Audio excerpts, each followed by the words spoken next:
Bradesco. Entre nós, você vem primeiro. Olá, boa noite. Boa noite.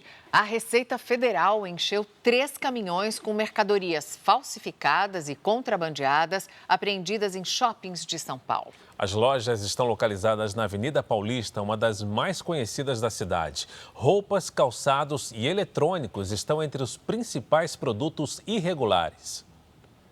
Assim que os comerciantes perceberam a chegada da fiscalização, alguns tentaram fechar as lojas. Mas o esforço foi em vão e não impediu a entrada dos agentes da Receita Federal. Os alvos das buscas foram 2 shoppings na Avenida Paulista. Nos locais, os fiscais encontraram produtos piratas que entraram ilegalmente no país, principalmente roupas, calçados e eletrônicos. Esse tipo de comércio representa concorrência desleal.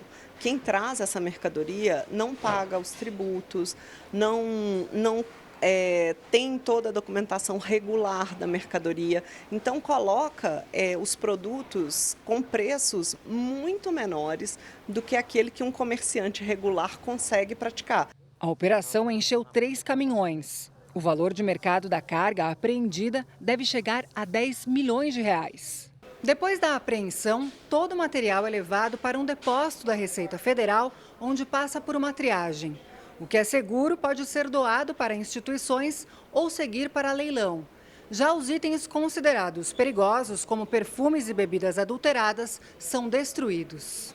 Além do prejuízo para a indústria, a Receita alerta que esse tipo de comércio alimenta o contrabando e organizações criminosas, além de causar danos à saúde. Uma roupa falsificada pode trazer para a gente, que é uma tinta, que pode também comprometer a pele, esse tipo de coisa. Essas mercadorias, cosméticos, bebidas, elas podem afetar diretamente a saúde do consumidor. Motoristas e cobradores de ônibus de São Paulo estão reunidos agora com o prefeito Ricardo Nunes para decidir se vão manter ou não a greve que paralisou a circulação nesta terça-feira. A categoria reivindica pagamentos atrasados e a repórter Marcela Varrasquim tem as informações ao vivo. Marcela, boa noite. Boa noite para você, Mariana. Boa noite a todos. Eu estou aqui no terminal da Barra Funda, na zona oeste de São Paulo, um dos terminais mais importantes da capital paulista, que faz ligações também com o metrô e com o trem. E eu vou mostrar para vocês agora a movimentação de passageiros. Olha só, várias pessoas disputando espaço para conseguir entrar nos ônibus que demoram a chegar por aqui. Os moradores foram pegos de surpresa hoje com a greve. O Sindicato dos Motoristas alegou atraso no pagamento do vale-refeição das férias e da primeira parcela do 13º. A prefeitura disse que os repasses foram feitos às concessionárias e que não havia sido comunicada sobre a paralisação. Os reflexos da greve foram sentidos em toda a cidade. O trânsito passou de 1.200 quilômetros e o rodízio de veículos foi suspenso. Daqui a pouco a gente volta com o resultado da reunião entre a categoria e a prefeitura da cidade. Fara, Mariana. Deputado Glauber Braga é retirado à força após ocupar cadeira da presidência da Câmara dos Deputados. Confusão tem empurra-empurra e jornalistas agredidos. Votação do projeto que pode reduzir pena de Bolsonaro deve acontecer ainda hoje. Motorista sem pontos na carteira terá a CNH renovada automaticamente. Família de traficante do Rio de Janeiro é detida com joias em rodovia que faz fronteira com a Bolívia. Ministro da Justiça diz que estados não fazem nada para combater a criminalidade. Ciclone provoca mortes e estragos no sul do país. Em Santa Catarina, a família enfrenta enchente e o carro é levado pela correnteza. Austrália proíbe menores de 16 anos de terem contas em redes sociais.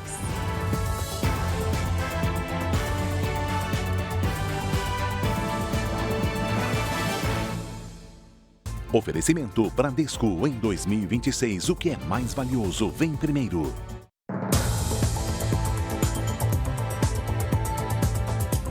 Cinco parentes do traficante Peixão, um dos criminosos mais procurados do Rio de Janeiro, foram parados pela Polícia Rodoviária Federal com várias joias. Eles estavam ainda em Mato Grosso do Sul. Estariam a caminho da fronteira com a Bolívia.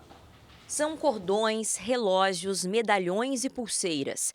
Algumas joias fazem referência ao Complexo de Israel, conjunto de comunidades na zona norte do Rio, dominado pelo traficante Álvaro Malaquias Santa Rosa, o Peixão. As peças estavam com parentes do criminoso, foragido da justiça. Eles estavam em 2 carros e, segundo a polícia, seguiam para a fronteira do Brasil com a Bolívia. O alerta partiu da Polícia Civil do Rio de Janeiro à Polícia Rodoviária Federal. A informação que a gente recebeu inicialmente era que o Peixão estaria nesses veículos. E aí, quando fizemos a abordagem, quem foram encontrados foram os familiares. Ele não foi localizado. A mulher, os 3 filhos e o sobrinho do traficante foram parados em Campo Grande, Mato Grosso do Sul, e levados para prestar depoimento na Polícia Federal. Eles afirmaram que seguiam para a cidade de Corumbá a passeio. Como não havia armas nem drogas nos carros, todos foram liberados. Peixão é apontado como um dos chefes da facção Terceiro Comando Puro. As autoridades não descartam que a facção criminosa está expandindo os negócios para países vizinhos.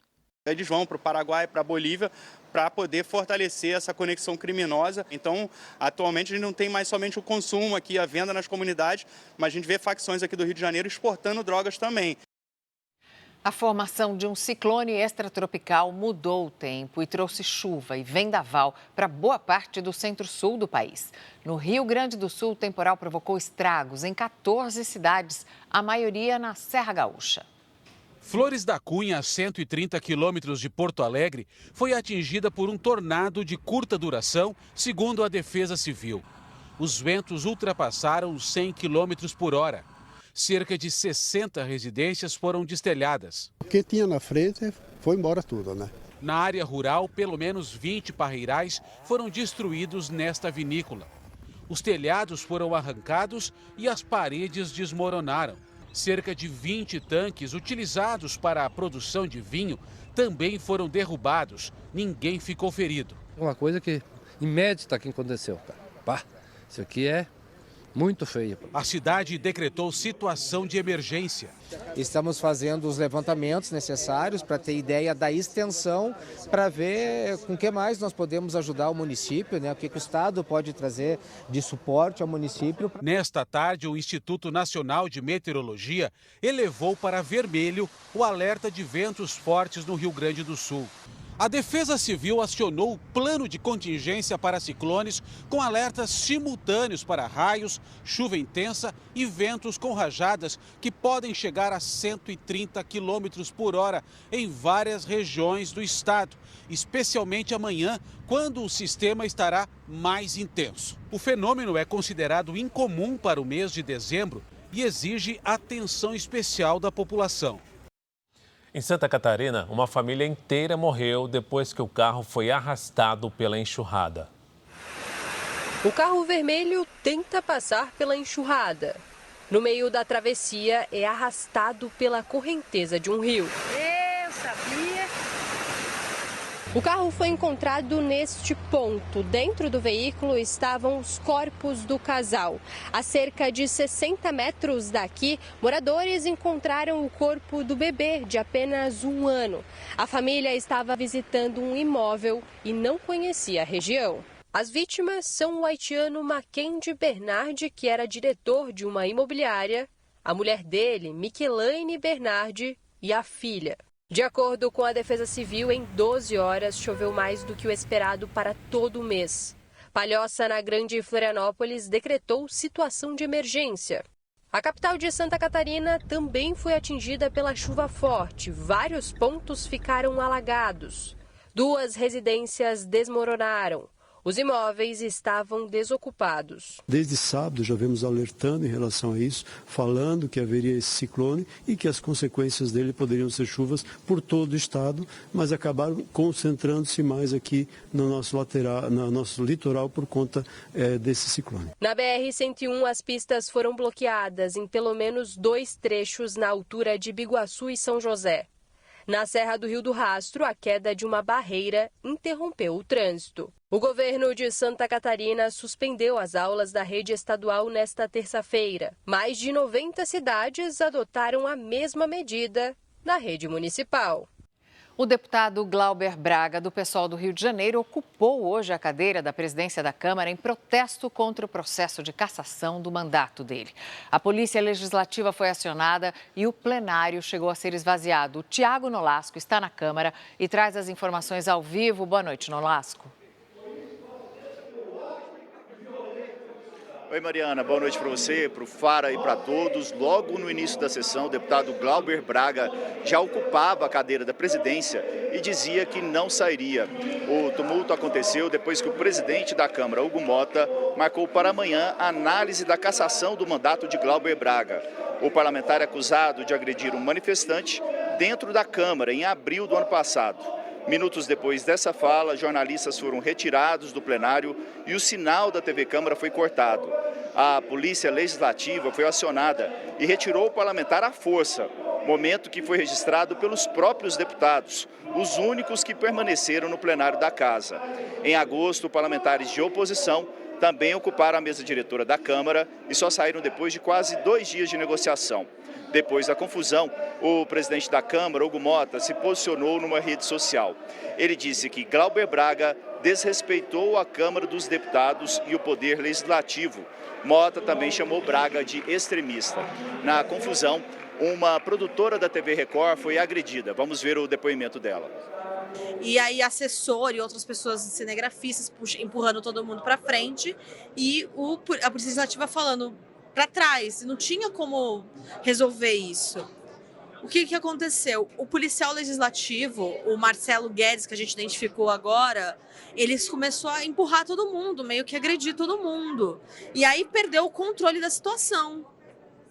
No que perdeu o controle, eu estava com o microfone levantado e me esticando, porque eu não sou muito alta, tentando pegar alguma fala do Glauber, do deputado Glauber.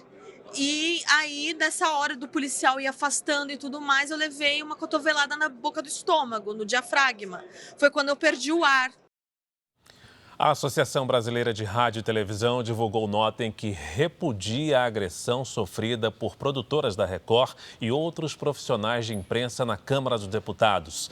E que a violência contra jornalistas é uma grave afronta à liberdade de imprensa e ao direito à informação. A FENAGE, a Federação Nacional dos Jornalistas, e o Sindicato dos Jornalistas do Distrito Federal declararam que repudiam a grave censura à imprensa e as agressões a jornalistas na Câmara dos Deputados. O relator do projeto de anistia aos condenados pelo 8 de janeiro apresentou hoje a proposta na Câmara. O texto deixa de lado a anistia, mas reduz a pena de todos os condenados, inclusive a do ex-presidente Jair Bolsonaro. O relatório do deputado Paulinho da Força reduz as penas, revisa trechos do Código Penal e da Lei de Execução Penal para permitir a progressão de regime, mas não trata de anistia. As condenações são mantidas, mas com duração menor. O texto tira, por exemplo, a soma das penas dos crimes de golpe de Estado e de abolição violenta do Estado Democrático de Direito. Pelo projeto, só passaria a ser aplicada a pena mais grave. No caso do ex-presidente Jair Bolsonaro, a pena seria reduzida de 27 anos e 3 meses para 13 anos. E o período em regime fechado passaria a ser de 2 anos e 4 meses. Depois desse período, Bolsonaro poderia ir para o regime semiaberto. A oposição se comprometeu a não apresentar destaque para encaminhar uma proposta de anistia. O ex-presidente Bolsonaro foi consultado e aceitou o acordo. Integrantes do PL negam que a votação do projeto de redução de penas tenha relação com a candidatura de Flávio Bolsonaro à presidência. Em entrevista à Record, ele afirmou que o preço para desistir da candidatura seria uma anistia ampla e a devolução dos direitos políticos de Bolsonaro. A condição do senador Flávio Bolsonaro foi muito clara. Voltar à anistia, o pai na urna, o que nós estamos votando aqui é um remendo, é um primeiro degrau, é a redução de penas, então, relação zero. A discussão da redução de penas irritou os governistas. O líder do PT disse que eles foram surpreendidos. Se ele passar, vai ter reação no Senado. Também, se passar, tem a possibilidade de veto do governo. E tem também, em último caso, o próprio Supremo Tribunal Federal. Hoje de manhã, o senador Flávio Bolsonaro visitou o pai na Polícia Federal em Brasília. Na hora de ir embora, me deu um abraço, aquele soco clássico aqui no meu peito, fica firme, moleque, a gente vai ganhar. Nós vamos voltar agora com o Tiago Nolasco em Brasília. Ao vivo, ele está na Câmara dos Deputados e conta pra gente se depois da confusão, Tiago, a sessão foi retomada?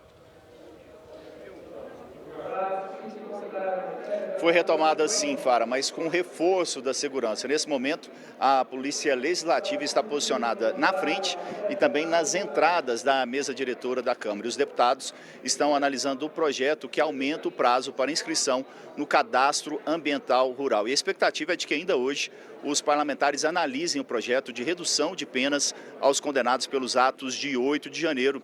A base governista vai tentar adiar a votação. É com vocês em São Paulo. Obrigada, Nolasco. Ainda nesta edição, a gente volta com mais informações sobre essa confusão na Câmara, depois que o deputado Glauber Braga ocupou a cadeira da presidência. Vamos à previsão do tempo com a Giovana Rizardo. Ciclone extratropical, Giovana, que nós mostramos no início do jornal sobre a região sul, ainda pode causar mais estragos? Boa noite para você. Pode, Fara. A área de alerta vermelho segue no Rio Grande do Sul e também em Santa Catarina. Boa noite para você. Oi, Mariana, boa noite.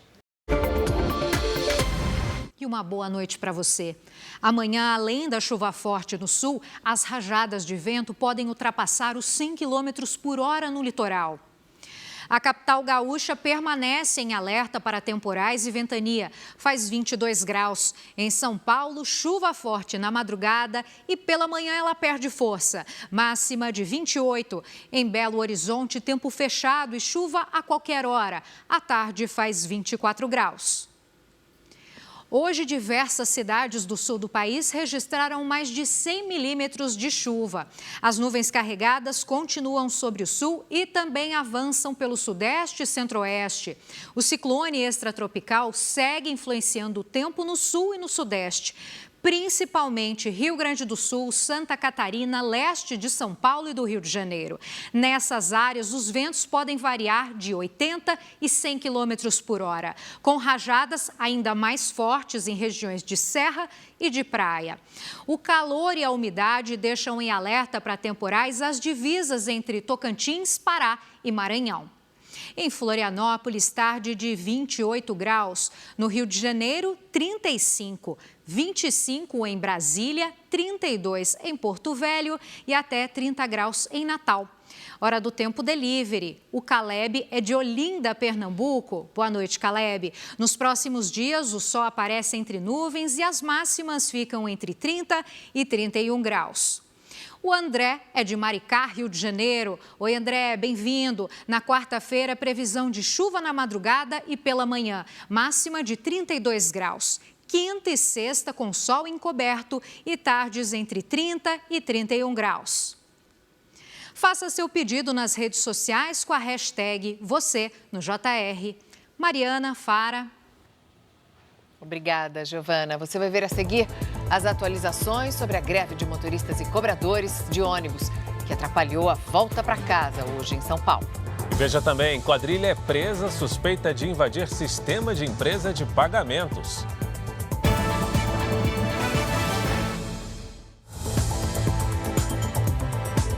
Voltamos a falar sobre a greve de motoristas e cobradores de ônibus que paralisou a circulação dos veículos hoje em São Paulo. A Marcela Varasquim atualiza as informações. Marcela, a reunião com o prefeito já acabou? Olha, Mariana, os representantes do sindicato e o prefeito de São Paulo, Ricardo Nunes, ainda estão reunidos para discutir o desfecho dessa greve. A gente continua aqui no terminal da Barra Funda, na zona oeste de São Paulo, acompanhando essa movimentação.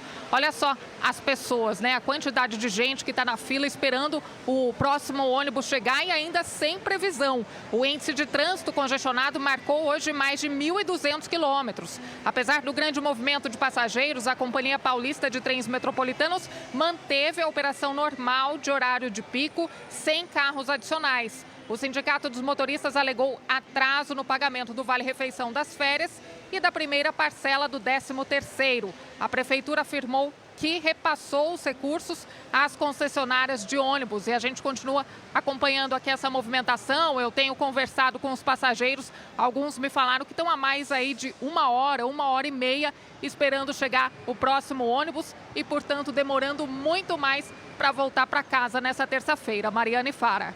Obrigado, Marcela.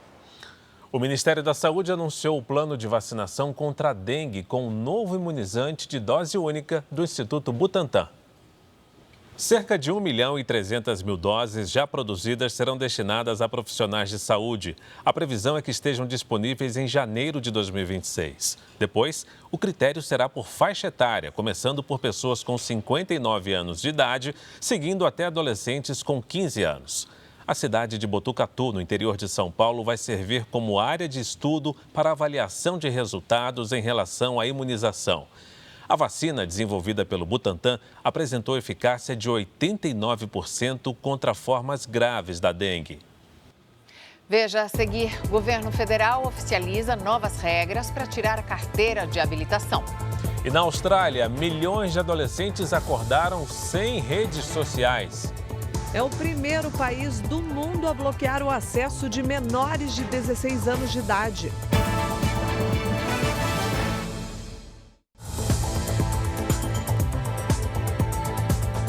Como nós mostramos no início desta edição, o deputado Glauber Braga, do PSOL do Rio de Janeiro, ocupou a cadeira da presidência da Câmara em protesto contra o processo de cassação do mandato dele. A Polícia Legislativa foi chamada e o tirou à força do plenário. Por causa da confusão, a Câmara foi esvaziada.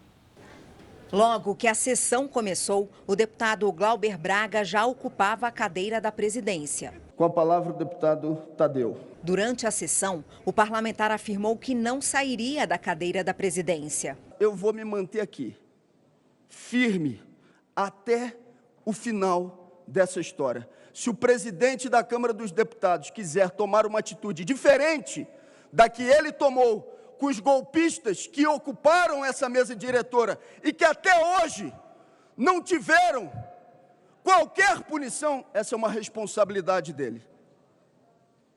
Eu aqui ficarei até o limite das minhas forças. Minutos depois dessa fala, jornalistas foram retirados do plenário e o sinal da TV Câmara foi cortado. A Polícia Legislativa foi acionada e retirou o parlamentar à força. Momento que foi registrado pelos próprios deputados, os únicos que permaneceram no plenário da casa. Durante a confusão, uma produtora da TV Record foi agredida pelos seguranças da Câmara. Em agosto, parlamentares de oposição também ocuparam a mesa diretora da Câmara e só saíram depois de quase 2 dias de negociação. O tumulto aconteceu depois que o presidente da Câmara, Hugo Mota, marcou para amanhã a análise da cassação do mandato de Glauber Braga. O parlamentar é acusado de agredir um manifestante dentro da Câmara em abril do ano passado. Também amanhã devem ser analisados os pedidos de cassação de Carla Zambelli e Alexandre Ramagem. Depois da confusão, o presidente da Câmara, Hugo Mota, se posicionou numa rede social. Ele disse que Glauber Braga desrespeitou a Câmara dos Deputados e o Poder Legislativo. Mota também chamou Braga de extremista. E eu não permitirei que regras sejam rasgadas ou que a Câmara seja aviltada. Há um equívoco grave na postura de quem acredita que democracia só existe quando o resultado lhe agrada. Quem se diz defensor da democracia, mas agride o funcionamento das instituições, vive da mesma lógica dos extremistas que tanto critica. Uma quadrilha foi presa suspeita de invadir o sistema de uma empresa de pagamentos para fazer transferências não autorizadas. A fraude bancária provocou um prejuízo de quase 7 bilhões de reais num período de 2 anos. A polícia também investiga se funcionários participaram do esquema. Durante as buscas na capital paulista, em Campinas e em Hortolândia, no interior do estado, 8 suspeitos foram presos. Segundo as investigações, os criminosos usavam senhas de funcionários para invadir as contas criadas numa instituição de pagamento e furtar os valores. O dinheiro era depositado nas contas de empresas de fachada, em nome de laranjas. Depois, era enviado para os beneficiados do esquema criminoso. Também constatamos que havia um envolvimento, um auxílio de um escritório de contabilidade aqui na Zona Sul. Esse escritório, principalmente, agia em fazer alterações contratuais, trocar nomes, mudar nomes de fachada e tudo para dar esse auxílio. 4 pessoas estão foragidas. Os celulares apreendidos durante a operação serão analisados. A polícia deve pedir o bloqueio de bens dos suspeitos de envolvimento no esquema e apura a participação de funcionários da instituição financeira que foi alvo do grupo criminoso. Hoje, mais da metade das fraudes eletrônicas no país atinge o setor bancário. Os crimes violentos estão sendo ultrapassados pelos crimes cibernéticos em termos de recursos. Por isso, o novo secretário da Segurança Pública de São Paulo, Oswaldo Nico Gonçalves, quer transformar a DC Cyber, delegacia especializada em crimes cibernéticos, num departamento para reforçar e ampliar o combate a esse tipo de crime. E nossa DC Cyber, que logo vai virar departamento, estou falando com o doutor Arthur, tem batido os crimes financeiros intensamente. O crime é dinâmico, nós também vamos correr. As operações que a gente fez, a de hoje, é uma operação grande, com mais de 20 milhões de apreendidos, e a da semana passada, com quase 6 bilhões, onde apreendemos mais de 250 carros, imóveis, embarcações, contas financeiras que foram bloqueadas, tudo através do nosso serviço de inteligência contra o crime organizado. Seguindo o dinheiro, né? Foi solto agora há pouco o presidente afastado da Assembleia Legislativa do Rio, Rodrigo Bacelar. O ministro Alexandre de Moraes, do STF, determinou que o parlamentar saísse da prisão. Bacelar foi preso na semana passada, suspeito de vazar informações de uma operação da Polícia Federal. Alexandre de Moraes validou o que foi decidido ontem pela Assembleia Legislativa do Rio de Janeiro, que votou pela revogação da prisão de Rodrigo Bacelar. O ministro do STF concedeu a liberdade provisória a Bacelar, mas o deputado estadual vai ter que cumprir uma série de medidas cautelares. Entre elas, o afastamento do cargo de presidente da Alerj enquanto durar a investigação, a proibição de se comunicar com outros investigados, a entrega dos passaportes e o uso de tornozeleira eletrônica. O processo vai correr naturalmente, vão ser produzidas provas e, ao final, o Supremo decidirá pela absolvição ou pela condenação. E aí, caso a decisão for pela condenação, essa prisão aí é definitiva, não caberá a suspensão pela Assembleia Legislativa. Rodrigo Bacelar está preso desde a semana passada, suspeito de vazar informações sigilosas de uma operação da Polícia Federal, que terminou com a prisão do então deputado estadual Tiego Raimundo dos Santos, o TH Joias, em setembro deste ano. Tiego é investigado por suposta ligação com o Comando Vermelho e teria buscado detalhes da ação com Bacelar um dia antes. O presidente Lula assinou hoje a medida provisória que define novas regras para a obtenção da CNH. As autoescolas não serão mais obrigatórias e os bons condutores podem ter o documento renovado automaticamente. 2 anos e meio. O presidente Lula oficializou hoje as novas regras para tirar e renovar a habilitação. Apelidada de CNH do Brasil, a medida quer modernizar e baratear o processo de obtenção da carteira de motorista. A nova resolução retira a obrigatoriedade de curso em uma autoescola para fazer as provas teórica e de direção. O aluno pode contratar um instrutor independente. O curso teórico será digital e gratuito. As aulas de direção podem ser com veículo próprio. A carga horária mínima de aula prática passa de 20 para 2 horas. Provas teórica e prática continuam obrigatórias. E renovação automática da CNH para condutores sem infrações no ano anterior ao vencimento do documento. Segundo o Ministério dos Transportes, o custo, que hoje chega a R$ 5.000, pode cair 80%. As novas regras foram inspiradas em países como Estados Unidos, Canadá e Inglaterra e tentam aumentar o número de motoristas com carteira. Vai ser certamente uma transformação muito significativa para o povo brasileiro, porque o preço impeditivo levou 20 milhões de brasileiros a serem obrigados a dirigir sem carteira.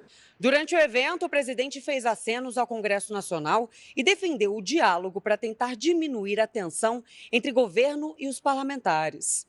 Ele disse que é preciso ceder, em meio à expectativa de que o Legislativo ainda aprove pautas consideradas importantes para o Planalto, como a PEC da Segurança Pública. Nós temos muita coisa para entregar. E vocês que são deputados e senadores precisam tirar proveito disso para vocês. Porque, no fundo, muitas das coisas que nós estamos entregando, se não fosse vocês, a gente não estaria entregando. Não tem outro resultado, é fazer política, é conversar, é dialogar, é tentar convencer, é ser convencido, é ceder. O presidente Lula também disse que pediu ajuda ao presidente dos Estados Unidos para o combate ao crime organizado. Eu liguei para o presidente Trump, dizendo para ele que se ele quiser enfrentar o crime organizado, nós estamos à disposição. E mandei para ele, no mesmo dia, a proposta do que nós queremos fazer.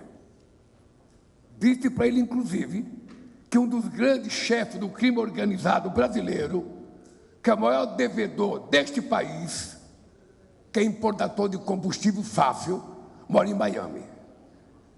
Então, se quiser ajudar, vamos ajudar aprendendo logo isso aí. A Confederação Nacional da Agricultura e Pecuária afirmou hoje que o agro brasileiro foi decisivo para reduzir a inflação e manter o crescimento da economia.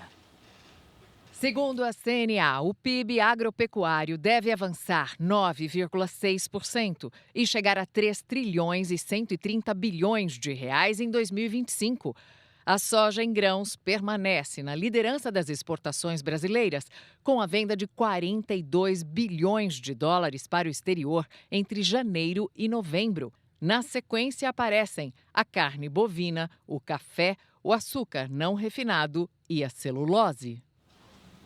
A Procuradoria-Geral da República pediu ao Supremo Tribunal Federal a condenação de mais 6 réus no processo do plano de golpe de Estado. A primeira turma da corte julga o chamado Núcleo 2, o último grupo de réus do caso.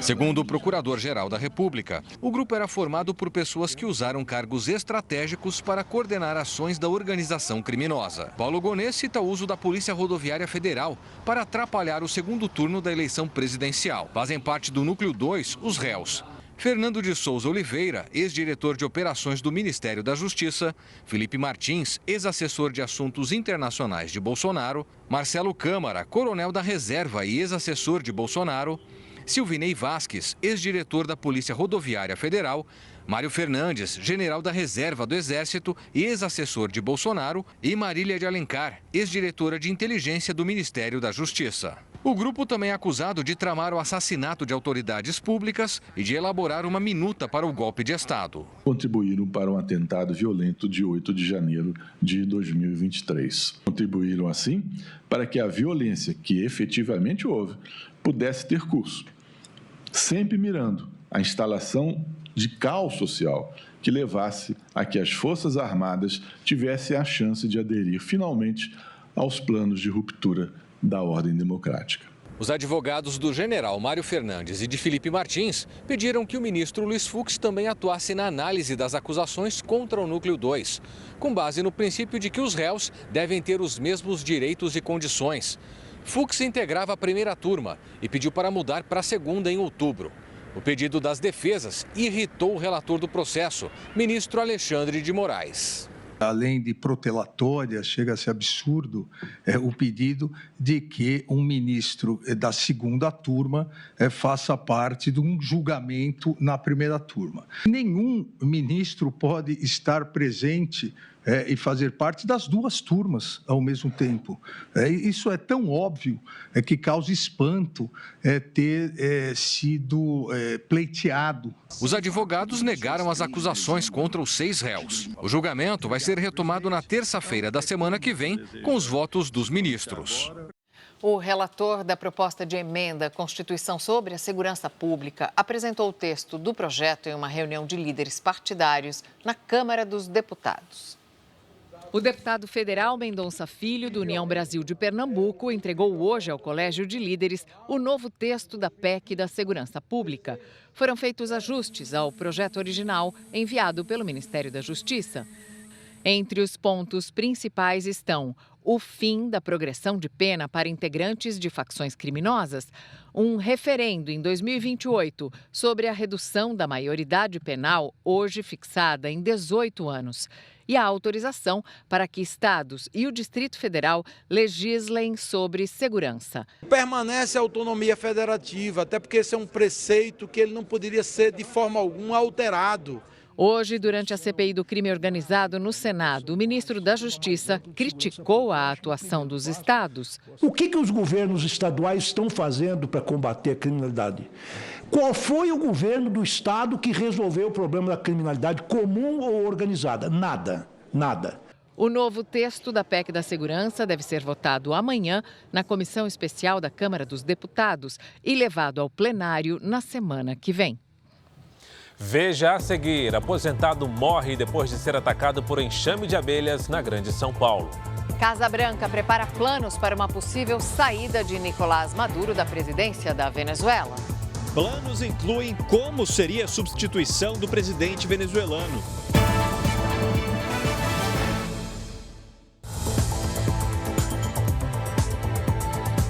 Um senhor aposentado morreu depois de ser atacado por um enxame de abelhas na Grande São Paulo. Ele fazia uma pequena obra em casa quando foi atingido. As abelhas são fundamentais para o equilíbrio ambiental e para a produção de alimentos. Em condições normais, não representam risco ao ser humano, mas quando se sentem ameaçadas, podem reagir de forma agressiva. E foi justamente essa reação que acabou em morte nesta segunda-feira. O aposentado Nelson Antunes, de 72 anos, morava sozinho em Caieiras, na Grande São Paulo.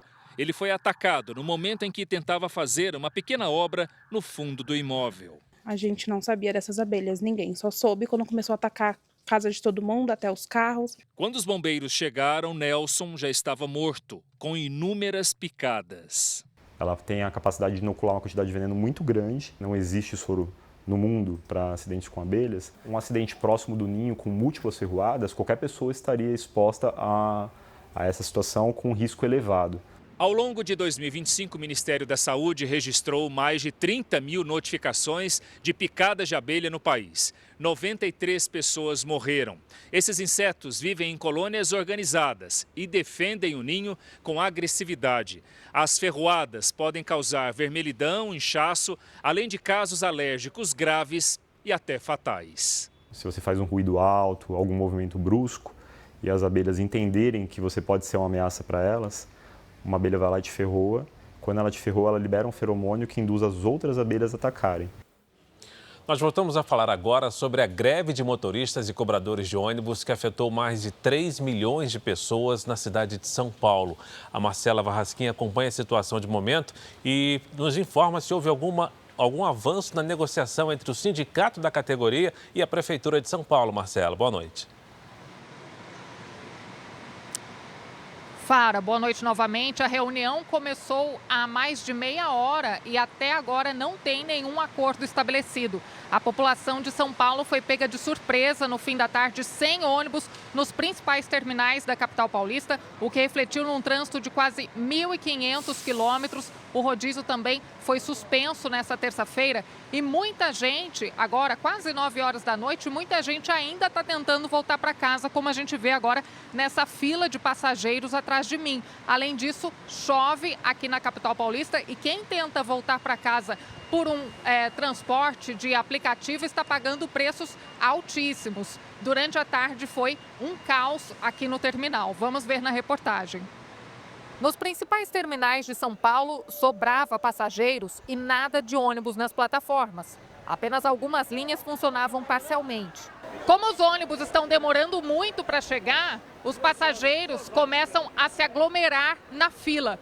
Quando o ônibus chega, já tem muita gente lá dentro que precisa descer e, ao mesmo tempo, tem muitas pessoas aqui do lado de fora que também precisam entrar. Quanto tempo de espera? Mais de 1 hora. Tem mais de 2 horas que eu tô aqui no aguarde aqui e nada, cara, nada. Sei que eles, né, têm o direito deles, nós também temos o nosso, né, entendeu? Aí como que a gente vai fazer para ir para casa? A Secretaria Municipal de Mobilidade Urbana e a SP Trans registraram um boletim de ocorrência contra as empresas que aderiram à paralisação sem aviso prévio. A prefeitura afirmou que não foi comunicada sobre a interrupção do serviço. O Sindicato dos Motoristas alegou atraso no vale-refeição das férias e na primeira parcela do 13º. O prefeito Ricardo Nunes disse que os repasses foram pagos e que o pagamento é responsabilidade das concessionárias. Todos os pagamentos da Prefeitura de São Paulo às empresas de transporte coletivo está em dia. Portanto, não existe motivo algum para que eles atrasem o pagamento do salário, e em especial aqui do caso do 13º. O presidente Donald Trump disse hoje que considera ampliar as operações militares dos Estados Unidos perto da costa da América Latina. Washington já traça cenários para a queda de Nicolás Maduro, segundo informações de altos funcionários do governo americano. A estratégia incluiria a substituição do presidente da Venezuela, seja por uma saída negociada ou forçada. Trump chegou a conversar com Maduro sobre uma saída segura, mas a conversa não avançou. Agora, analistas avaliam a possibilidade de negociação em torno da produção de petróleo. A licença para as empresas petrolíferas americanas atuarem no país é um dos principais pontos de impasse entre os dois países. O presidente americano acusa Maduro de liderar um cartel internacional de drogas. Em entrevista, afirmou que os dias de Nicolás Maduro estão contados. A Austrália se tornou hoje o primeiro país do mundo a impedir o acesso de menores de 16 anos às redes sociais. O governo adotou a medida para garantir a saúde mental de 2.500.000 adolescentes e crianças. Este menino que não pode mostrar o rosto é um dependente digital. A mãe conta que ele deixava de comer para ficar ao celular. Hoje participa de um programa público que trata vícios em telas e jogos. Foi com a justificativa de garantir a saúde mental de menores que a Austrália obrigou plataformas e redes sociais a removerem contas de menores de 16 anos. Quem descumprir pode pagar multas de até 32 milhões de dólares, mais de 170 milhões de reais. As empresas terão que usar reconhecimento facial e documentos para identificar os usuários. Plataformas entraram na justiça. O governo australiano argumenta que se existe idade mínima para dirigir ou beber, redes sociais também precisam de limites. E pesquisas mostram que entre a população, 2/3 aprovam a mudança. A União Europeia também deve adotar restrições de acesso a essas plataformas para crianças e adolescentes. O Parlamento Europeu aprovou recentemente uma resolução que sugere ao bloco definir uma idade digital. O uso seria proibido para menores de 13 anos e entre 13 e 16 anos só com autorização dos pais. A partir de hoje, o órgão digital do governo australiano começa a cobrar respostas. Quantas contas foram removidas? Quais medidas contra fraudes foram adotadas? E o sistema de denúncia funciona?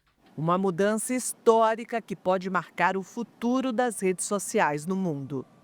E aos poucos a gente vai conhecendo, né, o que é que essa exposição a tantas redes sociais faz com nossas crianças e adolescentes, né? Mal não vai fazer aos adolescentes e crianças, né, essa decisão. Ficar sem, né? Aqui no Brasil, um estudo apontou que o uso de celular nas escolas de São Paulo caiu 75% depois da proibição por lei.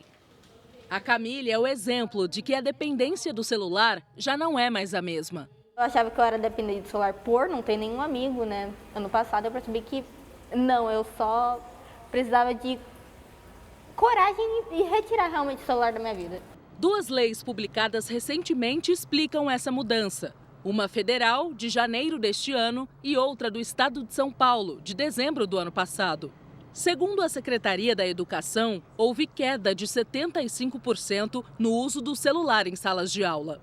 Em fevereiro, foram cerca de 24 mil registros. Em outubro, o número caiu para menos de 6 mil. Os números resultam de registros de situações vivenciadas nas escolas que são inseridas numa plataforma da Secretaria.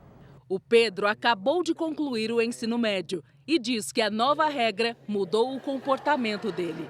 Longe do celular, eu conheci o vôlei. Acabei me apaixonando pelo vôlei, então fiz amizades também, né?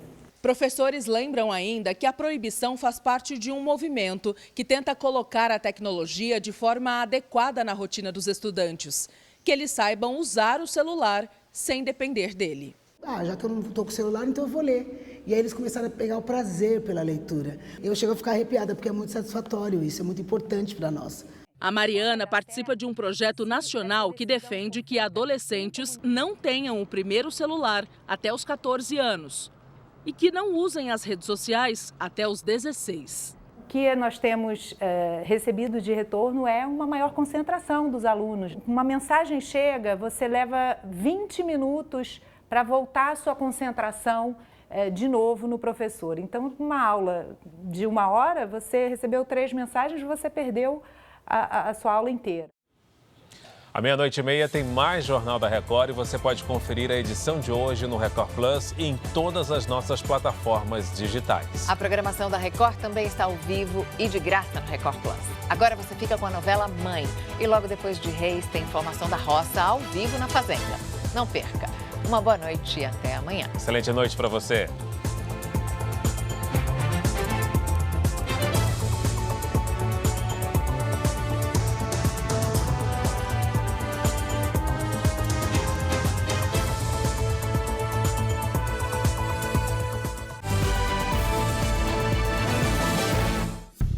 Bradesco. Entre nós, você vem primeiro.